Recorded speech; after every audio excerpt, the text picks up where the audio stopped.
आठवले पक्षाचे कार्यकर्ते असलेले राहुल प्रल्हाद डाळिंबकर हे आज 3 डिसेंबर रोजी दुपारी बुद्धनगर येथील घरी जात होते। त्यावेळी तेथील वाचनालय येथे राहणारे, त्याच बुद्धनगर भागात राहणारे राकेश अशोक नागदेव हे स्वतःच्या दुचाकीवर बसून मोबाईलवर काही पाहत होते।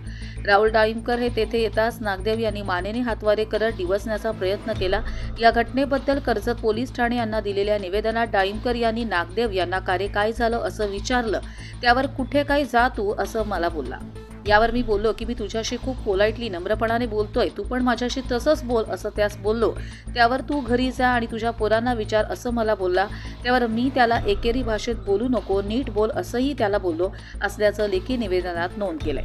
त्यावेळी राकेश अशोक नागदेव यांनी अचानकपणे माझ्या अंगावर धावून आला आणि मला "महार कधीच सुधारणार नाहीत" असे जातीवादक अपमानास्पद बोलून त्याच्या हातामध्ये असणाऱ्या लोखंडी कड्याने माझ्या चेहऱ्यावर डाव्या डोळ्याच्या खाली मारले व हाताबुक्क्याने मारहाण करण्यास सुरुवात केली। त्यानंतर मी देखील माझा बचाव करण्यासाठी त्यास पकडून ठेवण्याचा प्रयत्न केला असता त्याने मला ढकलून दिलं। त्यामुळे मी खाली पडलो। त्यावेळी त्याने माझ्या पाठीमागे पॅन्टमध्ये खोचून ठेवलेला चॉपर काढून तो माझ्या अंगावर धावू लागला।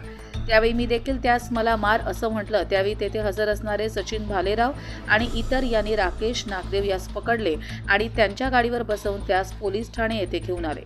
त्यामुळे मी देखील पोलीस ठाणे येथे घडलेल्या प्रकाराबाबत तक्रार देण्यासाठी हजर होऊन आपले लेखी म्हणणे मांडले। कर्जत पोलीस ठाण्यात याबद्दल तक्रार नोंद केली जात असून अनुसूचित जाती जमाती कायद्याचा आधार घेऊन गुन्हा दाखल करण्याची मागणी केली जाते। पोलीस उपअधीक्षक राहुल गायकवाड यांच्यासह कर्जत पोलीस ठाण्याचे प्रभारी अधिकारी पोलीस निरीक्षक संदीप भोसले यांच्याकडून परिस्थिती नियंत्रणात आणण्याचं आणि कोणताही तणाव निर्माण होऊ नये याची खबरदारी घेतली जाते। तसेच गुन्हे नोंद करण्याचे काम सुरू असल्याची माहिती पोलिसांनी दिली आहे। कर्जत लाईव्हसाठी महेश भगत, नीरव।